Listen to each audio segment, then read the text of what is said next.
embêté ces derniers temps. J'ai arrêté la compilation de vidéos, c'est de la connerie. On va passer aux choses sérieuses avec la HRD. Tu vois ça? Ça en fait c'est un support de spot pour éclairer un chantier. J'ai viré les papillons en plastique, j'ai mis des papillons Honda. Et là je viens de mettre de la colle époxy sur un support GoPro, sur là où il y avait le spot.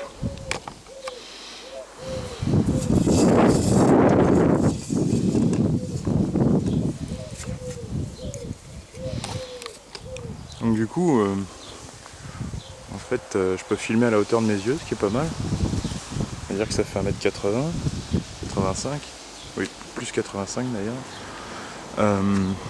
Donc j'attends que l'époxy est sèche. Et ça va être nickel, hein. Il est pas mal du tout ce petit trépied.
Salut à tous, et aujourd'hui on va essayer de redémarrer cette Honda HRD 536 qui est le modèle qui a suivi la HRD 535 qui appartenait à mon grand-père.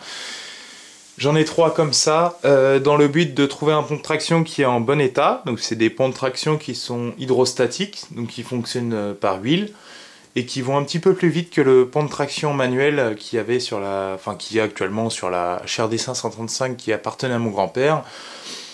Donc c'est une option que je souhaite rajouter depuis des années à cette tondeuse, maintenant que le pont de traction est HS. Donc je vais essayer de trouver un pont de traction qui est en bon état sur ces tondeuses qui sont pour pièces. Donc je ne sais pas si elle démarre, mais en tout cas pour tester les ponts de traction, on va voir si ça démarre et puis éventuellement si le pont de traction il tracte. Donc j'ai un petit peu d'essence. On va en mettre directement dans les réservoirs. Ce qui me permettra de tester le carburateur et toutes ces conneries. Enfin là il y en a déjà. On va peut-être en mettre un petit supplément de fraîche, comme on dit.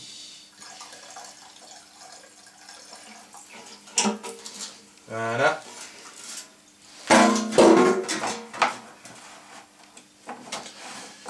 Ah, sur celle-là il n'y a pas d'antiparasite.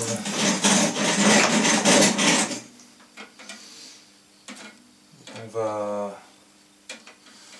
le mettre comme ça, le bordel, si ça veut bien tenir.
Bon.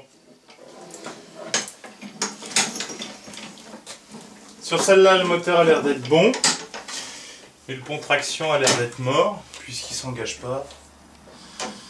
Donc on va remettre tel que c'était. On sait que le moteur fonctionne. Donc là, on n'est pas là pour regarder si l'embrayage de l'arme fonctionne ou quoi. Ce qu'on essaye de voir, c'est est-ce qu'il y a un pont de traction qui est bon pour la HRD 535 de mon grand-père. Salut à tous, et aujourd'hui je vous retrouve pour une nouvelle vidéo sur une histoire, plutôt une belle histoire. Donc il s'agit d'une tondeuse qu'on connaît sur ma chaîne depuis un sacré paquet d'années, sachant que ma chaîne a démarré il y a 10 ans, en 2010, pile quand j'ai commencé la mécanique. J'ai commencé, alors ma première machine que j'ai auscultée, si on peut dire, en mécanique, s'agissait de la tondeuse que mon grand-père utilisait. Donc une Honda HRD 535 avec l'option démarrage électrique. Donc une tondeuse qui s'avère en fait être plutôt vraiment putain de rare. Par la suite, hein, forcément, hein, je vous dis, j'ai commencé la mécanique là-dessus. Au début, tu connais rien, puis tu ressors de là, t'as des étoiles plein les yeux.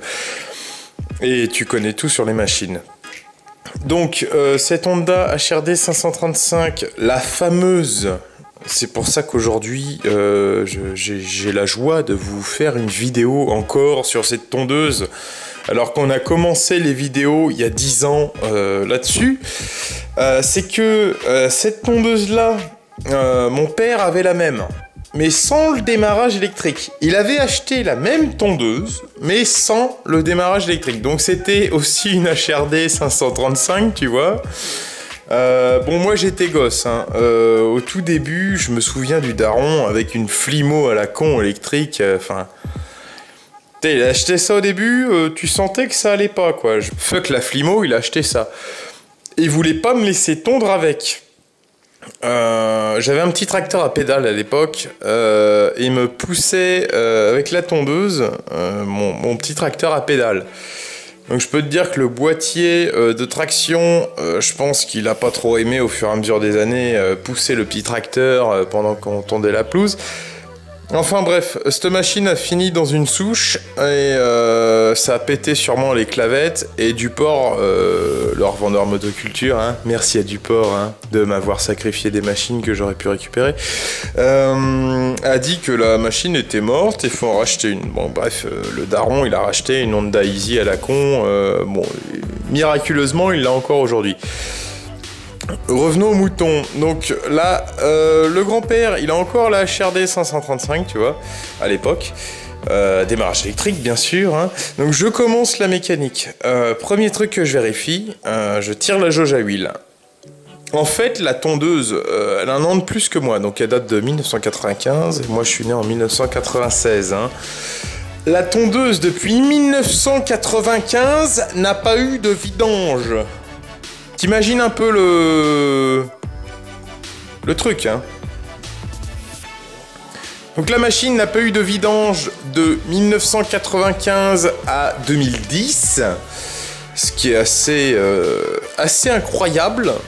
Donc je tire la jauge à huile de la tondeuse, et il reste une toute petite goutte noire au fin fond de la jauge. Tu vois le truc, le peu d'huile qui restait a sauvé le moteur, on va dire, hein.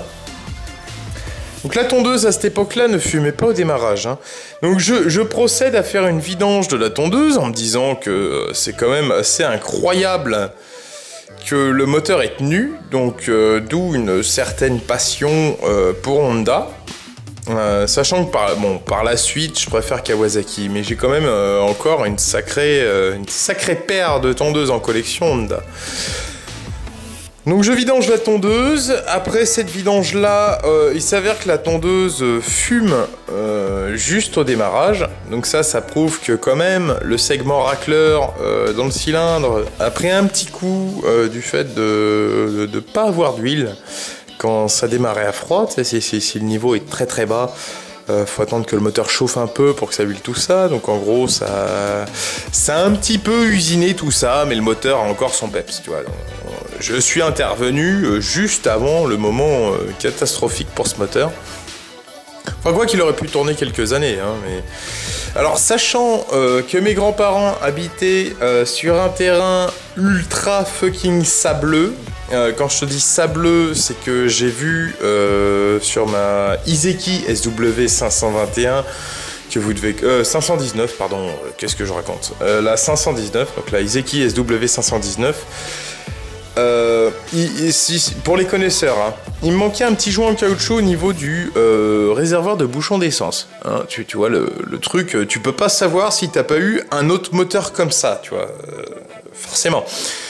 Donc, j'ai appris ça avec la Wolf PKTO, quand j'ai eu la Wolf PKTO. Donc là, je parle vraiment aux anciens abonnés, ça remonte de la chaîne il y a une paire d'années. Hein. Donc, juste pour expliquer le terrain sableux, hein. Donc il me manquait ce fameux joint sur le bouchon de réservoir de la Iseki SW 519.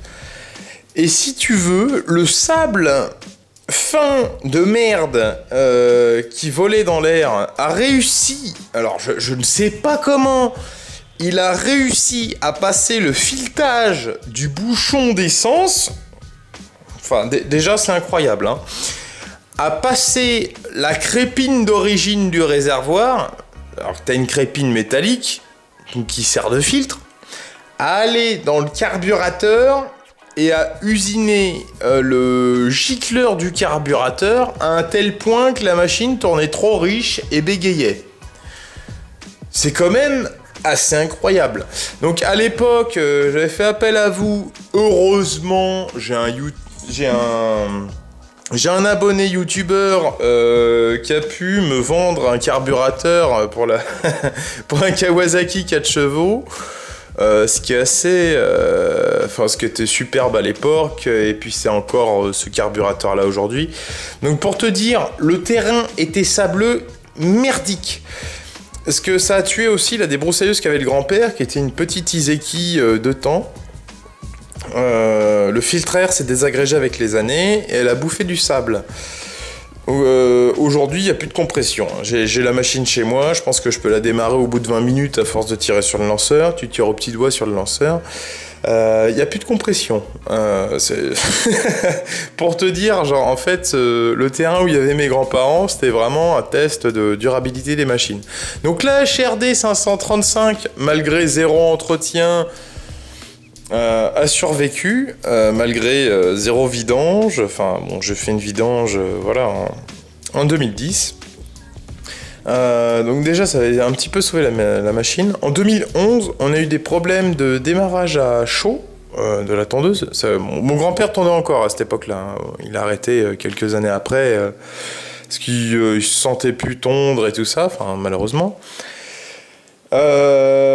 Donc en fait, démarrage à chaud, le problème, si tu veux, le sable s'était collé autour du papillon de starter, ce qui faisait que le papillon de starter, malgré que tu réduisais le câble au niveau de régime maxi ou ralenti, le papillon de starter collait en position fermée pour démarrer.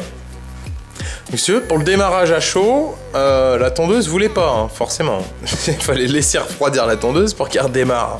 Tu vois le truc? Donc j'avais démonté tout ça, tout nettoyé, et puis après c'était reparti pour un tour. Elle l'a fait une deuxième fois 5 ans après, donc en 2016. Après, j'ai pas eu de nouveaux soucis. Apparemment, il y a eu ce... Parce que, attends, cette tondeuse-là... bon, bref, après j'ai acheté ma maison, donc j'ai quitté la maison de mes parents, j'ai acheté ma maison. Mes grands-parents ont déménagé avec mes parents dans le sud de la France. La tondeuse est partie dans le sud de la France. Donc, dans le sud de la France, elle tondait un terrain de 2500 mètres carrés, jusqu'à temps que le boîtier de traction explose. Sachant que l'histoire du boîtier de traction de la Honda HRD 535 est aussi un petit peu intéressante. C'est-à-dire qu'on avait des problèmes, la tondeuse tombait d'un côté. Donc quand je dis elle tombait d'un côté, bon, c'est déjà des vidéos que vous avez vues sur ma chaîne il y a quelques années pour les anciens abonnés. Pour les nouveaux, j'explique un petit peu. Donc elle tombait d'un côté. En fait, si tu veux, au niveau du relevage de hauteur de coupe chez Honda, c'est un petit cran qui s'emboîte dans des trucs moulés dans le carter. Et le boîtier de traction était arrivé à un tel point de jeu, en fait, d'usure, que le côté droit de mémoire sautait. Ça veut dire qu'en gros, tu règles la tondeuse au 3e cran, on va dire, 3e ou 4e, hein. Et quand tu tondais, bah, d'un seul coup, la roue, blam, elle retombait à plus que 0. Tu vois, elle tenait plus. Donc, ce qu'on avait fait avec le grand-père à l'époque, on s'était fait chier. Hein. On avait sorti le boîtier avec le gros ressort qui tient et tout ça. Hein. Et on n'avait pas la technique pour remonter ça. Alors, si tu veux, ça s'est terminé avec du fil de fer en train de tirer à deux dessus pour remettre le ressort. Et enfin, j'avais réglé le problème de jeu avec des rondelles placées à droite à gauche en retordant la petite manette. Et ça a tenu peut-être 4-5 ans, tu vois, avant que la tondeuse déménage et machin. Et donc en fait, bon, mon grand-père tondait plus avec, hein, donc c'est mon père qui se servait de la tondeuse. J'espère que vous suivez, je sais que c'est un peu le bordel, moi j'ai pas de script, je fais l'histoire un peu comme ça. Donc c'est mon père qui s'en sert sur ce terrain de 2500 mètres carrés. Un beau jour, il me dit ouais, la tondeuse, elle tracte plus. Alors, quand il me dit la tondeuse tracte plus, si tu veux, j'ai en tête que cette tondeuse HRD 535, c'est la première tondeuse à 6 ans, j'avais 6 ans, hein, avec laquelle j'ai tondu. Parce que je t'ai dit que mon père avait la même, mais sans le démarrage électrique. Mon père voulait pas que je tonde avec. Mon grand-père a bien voulu que je tonde avec, tu vois. Donc c'était les mêmes tondeuses. Mais mon grand-père m'avait autorisé à tondre avec à 6 ans, quand j'ai pu atteindre le guidon. Donc je suis paysagiste hein, aujourd'hui, hein. Je fais mon métier par passion, j'adore ça. Donc si tu veux, cette tondeuse pour moi a une importance énorme, énormissime. Pour moi, c'est c'est pas le saint graal des tondeuses. Je sais très bien que c'est pas la meilleure tondeuse sur la planète, mais déjà que c'est un modèle rare. En plus, c'est la première tondeuse avec laquelle j'ai pu tondre. Pour te dire, tu vois, j'ai acheté ma première bagnole, je l'ai encore aujourd'hui, elle est en train de pourrir, mais je vais la retaper un de ces quatre. Donc pour la tondeuse, tu vois, c'est le même schéma. Donc là, elle était, je sais, entre d'autres mains. Quand on m'a dit qu'elle tractait plus, j'ai dit, je te prépare une tondeuse aux petits oignons pour la remplacer. Tu vois, la mets pas à la casse, la vends pas, fais rien, laisse-la où elle est. J'arrive aux prochaines vacances, je descends dans le sud, je te file une tondeuse, t'auras zéro problème avec. Hein. Entre temps, les grands-parents, ils ont déménagé des 2500 mètres carrés à... allez, en surface de tonde, t'as quoi? T'as 120 mètres carrés à tout casser. Enfin, il y a peanuts en surface à tondre. Entre temps, j'avais trouvé en partant du boulot cette Viking Linéa S avec un moteur qui fumait. Donc je t'ai mis le nouveau Quantum, t'as juste à tirer, ça démarre, tu vois. Donc j'ai mis ça dessus, comme ça je sais, tu tires le lanceur, c'est bon, ça part, tu vois, y a aucun... y a rien de compliqué, c'est tracté, ça fait 43 cm de coupe, voilà. Donc c'est plus adapté au terrain où c'est, puis c'est un carter ABS, c'est ultra léger. Donc bref, je ramène cette tondeuse. Je sais, j'aurais pu la vendre pour un billet, tu vois. Mais pour moi, la HRD 535 à démarrage électrique, si tu veux, c'est un oiseau rare. Surtout que je l'ai utilisée à 6 ans. La première tondeuse que j'ai utilisée. Pour moi, c'est le saint graal des tondeuses. Celle-là, elle ne partira nulle part. Donc je récupère ce tas de ferraille avec le... Enfin, j'ai découvert par la suite, vous avez vu la vidéo sur la chaîne, le boîtier de traction complètement explosé. J'ai jamais vu ça, genre l'arbre de poulie, machin, les pignons, tout blam, un coup de grenade là-dedans. Et à l'époque, je me souviens qu'on avait remonté le boîtier de traction avec le grand-père, je lui avais dit ouais, ça serait bien de la passer en boîte hydro, tu vois, j'avais déjà testé les boîtes hydro chez Honda. Pour moi, c'était les mêmes châssis, pour moi, t'avais juste un swap à faire, quoi. Pour moi c'était peanuts quoi. Si tu connais la chaîne d'ailleurs Coupable de tout sur l'Opel Tigra, tu vois, tu passes d'un litre 9 au 2 litres 4. Pour moi c'était ça, c'était un swap super facile. Sauf que bon, déjà je pars à la recherche de boîtiers de traction hydro. Miraculeusement, je connais cette personne super généreuse qui s'appelle Michael Célestre, qui me trouve 3 châssis Honda HRD 536 avec des boîtiers de traction, tu vois, genre choisis là-dedans, fais ce que tu veux, tu me refileras le reste en bricolant une qui marche, tu vois, on s'arrange comme ça. Bref, j'avais la main mise sur 3 tondeuses différentes avec les mêmes pièces. Toi, s'il y a un truc qui décolle, j'étais obligé de pouvoir fabriquer un truc qui fonctionnait là-dedans. Donc pour moi, comme je t'ai dit, c'était un swap qui était ultra facile, plutôt rapide dans ma tête. Toi, tu sacs les 4 boulons, blim blim blim blim blim, 3 coups de pétard, puis c'est reparti. Sauf que le boîtier hyper facile à changer, j'ai choisi les meilleures pièces, les meilleurs roulements, les meilleurs machins, tu vois, le boîtier, les pépères. Et j'arrive à l'étape de tu mets un câble. Sachant qu'entre-temps, déjà, les embrayages de lame ont changé, donc c'est pas les mêmes poulies. Donc j'ai quand même choisi les courroies de traction récentes. Les poulies de boîtier changent aussi, enfin c'est un bordel. Parce qu'entre 95 et puis les années 2008, on va dire, en moyenne des châssis, ça a bien changé. Bien que ça ait la même gueule extérieure, je suis sûr c'est le même moule pour faire le carter, tu vois, mais ils ont tout changé. Les guidons, c'est pas les mêmes. Celui de la HRD, c'est la longueur de celui de la HRH, mais avec un câble de HRD. Sachant que les HRD récentes, avec boîtier hydro, ont un guidon plus court. Donc je me suis retrouvé avec des tailles de câbles qui variaient, donc rien ne fonctionne. Les manettes, c'est pas les mêmes, donc j'ai dû bricoler une manette. En fait, le câble, j'ai pris un câble d'embrayage Honda qui est en nylon. Tu vois, alors que c'est pour la vitesse de traction. Hein. Donc je prends ce cap d'embrayage et j'ai fabriqué une petite rallonge métallique en 3 mm Galva pour que au niveau de la manette et tout ça, des réglages, ça puisse s'engager et que ça ait une vitesse correcte. Faut encore que je l'ajuste parce qu'elle va pas assez vite à mon goût. Ça veut dire en fait si tu mets à 0 le boîtier de traction et que tu appuies pour tracter, elle avancera pas. Tu vois, donc c'est là où le réglage il merdouille. En fait, il faudrait qu'elle tracte au plus lent possible quand je le mets au mini, mais qu'elle tracte quand même, pas qu'elle tracte pas. Donc j'ai encore ça à régler. Mais en fait, cette histoire de câble m'a pris autant de temps que le contacteur de clé sur la Toro, quoi. Enfin, même plus de temps, parce que j'avais abandonné le projet vite zef dans l'atelier. Et au bout d'un mois et quelques, j'ai trouvé la solution. D'où, enfin bon, après j'ai testé dans le jardin tout ça, tout est graissé, tout est nickel, tondeuse entièrement révisée, lame affûtée, enfin tu vois, comme je sais faire, tondeuse comme si elle sortait d'usine, quoi, même mieux. Avec une boîte hydro. Donc voici la Honda avec le plus d'options au monde, donc démarrage électrique plus boîte hydrostatique. Donc c'est un projet qui me tient beaucoup à cœur. Je suis très content qu'elle puisse fonctionner. Donc j'avais déjà fait un petit test à la maison de cette tondeuse en tonte, donc sachant que mon terrain en 10 minutes encore en première t'as fini de le tondre.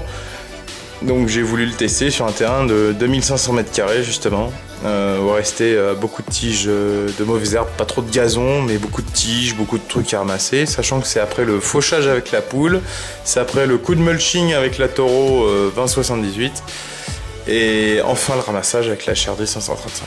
Donc voici la vidéo de la tonte avec la HRD 535, et après je vous montrerai un petit peu les vidéos que j'ai pas passées en montage, de comment trouver le boîtier hydrostatique et comment, enfin pas comment le monter parce que j'ai pas filmé grand chose, mais quelles étaient les galères.